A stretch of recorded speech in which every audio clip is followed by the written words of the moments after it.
Erwin Tulfo po ang nangunguna ngayon sa pagpapalaganap ng impeachment kay BP Sara. Kaya ang punto nila, meron talaga na raw niluluto na impeachment laban kay BP Sara. Yung mga pinalulutang nila ng isang taon ng mahigit, yung 125 million, binasura na ng COA. Pahiya nga ron si Akop o nagalit ng napakatalinong si Erwin Tulfo. Bakit daw i-impeach? Kasi hindi nanumpa. Hindi nanumpa, i-impeach mo. I-impeach na, tatanggalin natin ang binoto ng 32 million dahil ayaw manumpa sa amin. Erwin Tulfo po ang nangunguna ngayon sa pagpapalaganap ng impeachment kay BP Sara. Hindi naman siya yung hindi naman siya yung kaya lang siya yung pinakasikat eh. Yung mga young guns naman yan. Baliwala naman sa tao yan, hindi naman kinikilala yan. Pero pag nagsalita na si Erwin Tulfo, kaya nga pinagsalita na, di ba? Nangangamuhan yan. Yan po problema. Yan ba iboboto nyo? Mga amo? Bukod sa mga Pilipino. Mahirap pong yan. Okay. Kaya ang punto nila, meron talaga na raw niluluto na impeachment laban kay BP Sara. Matagal na nating sinabi na rin yan ni BP Sara. Dinideny nila nung una. Wala kaming pinag-uusapang impeachment. O sino ngayon na lumalabas na sinungaling? Mga congressman na sinabi ni BP Sara, i-impeach nyo ko? O si BP Sara? Yung mga congressman tumatanggi noon, di ba? Ngayon, very open na sila lahat. Pinangunahan na ni Erwin. Kaya dapat yan ang kauna-unahan nating ibasura eh. Kung paano nating binasura anong pangalan nito? Si Dugudugugang. Si Gordon.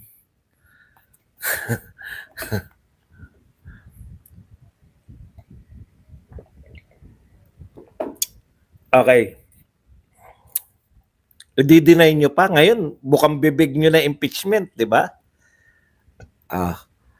Dati, tahimik lang si Erwin eh. Kasi alam niya eh.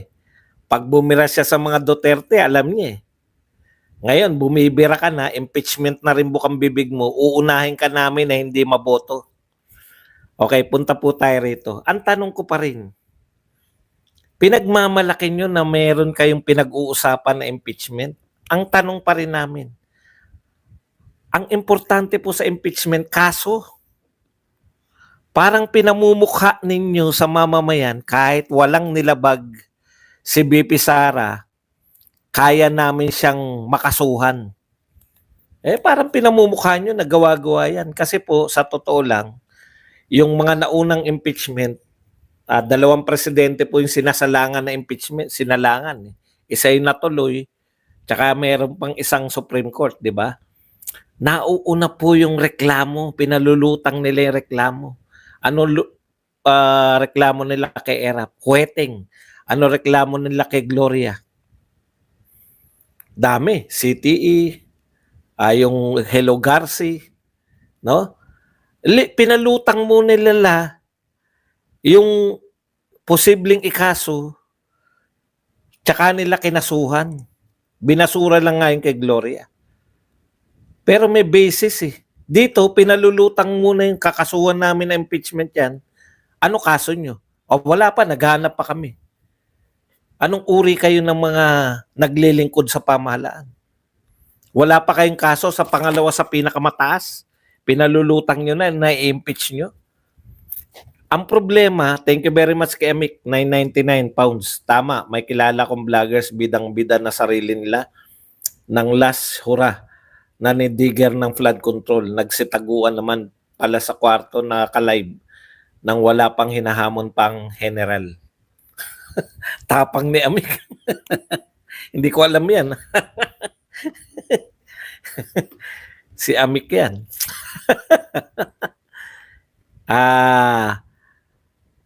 Kakaiba sa lahat, no? Kakasuhan ka namin. Ano kaso? Yung mga pinalulutang nila ng isang taon ng mahigit, yung 125 million, Binasura na ng COA. Pahiya nga ron si Akop o nagalit. Na-realize ni Akop na wala talaga. Ito ba ay naayon sa batas? Ay naayon dyan sa circular? Opo. Nakasunod ba sila? Opo. Yung paggastos ba nila ay naaayon? Opo.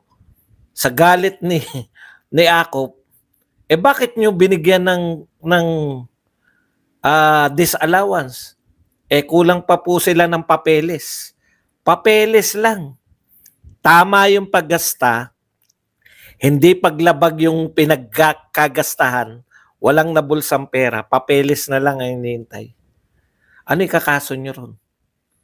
Yun po ang pinakamabigat mula sa COA, disallowance. Disallowance yun ha. Yang mga binabanggit nila ngayon, hindi pa po disallowance yan. Ano pa lang po yan, yung observation pa lang. Observation pa lang.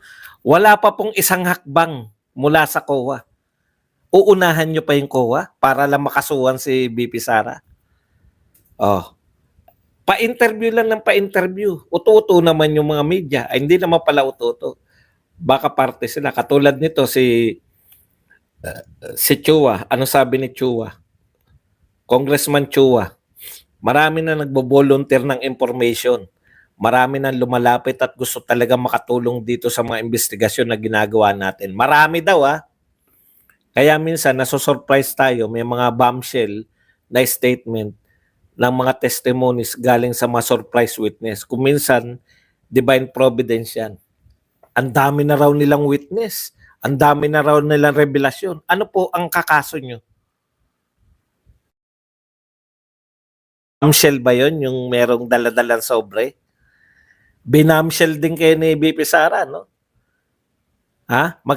Wala pong 1 milyon, ha? Yung binibintang. Ano nga po pala yung binibintang? Nanuhol ba? That's harsh word, sabi nung testigo nila. Hindi nanuhol. So ano ikakaso mo, Representative Chua? Kakasuhan namin si BP Sara dahil hindi siya nanuhol ng 450,000. Yun po ba yung bombshell nyo? Yung bombshell nyo tirador ng 16 million. Yung bombshell nyo hindi inuutusan ni BP Sara. Nagsolicit ng 16 million. May papeles ba si BP Sara? Meron. Kayo, ano yung papeles sa bombshell? Wala. Salita lang. Salita na nagsolicit ng 16 million. Tanong ko, anong kaso yun? Kakasuhan namin si BP Sara ng impeachment dahil siya ay hindi nanuhol ng halagang 450,000. Yun ba? Hindi nanuhol? May kaso palang hindi nanuhol. Yun yung sinabi ng witness nyo Hindi siya nanuhol.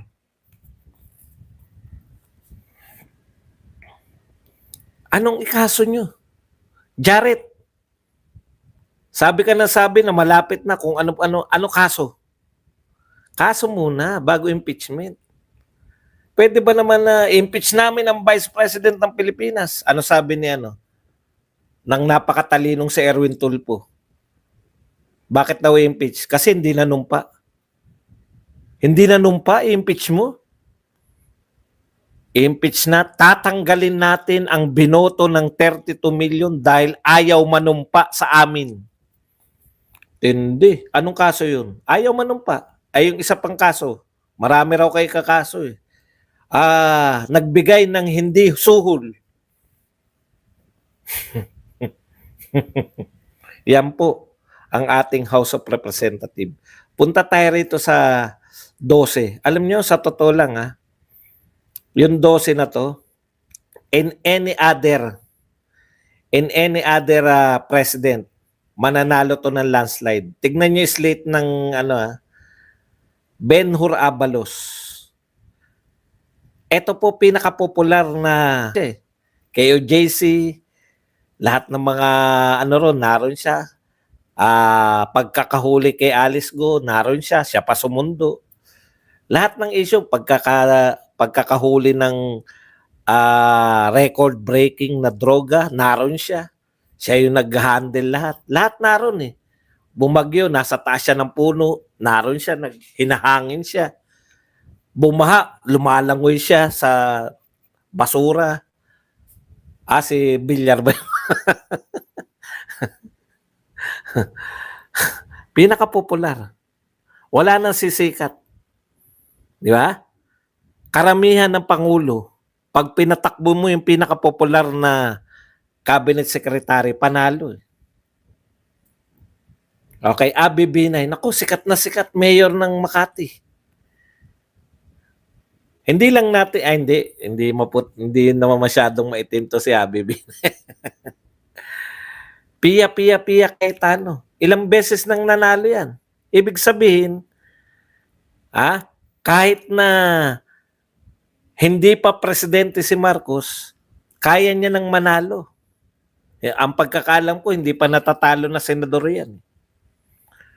Amik, baka kasi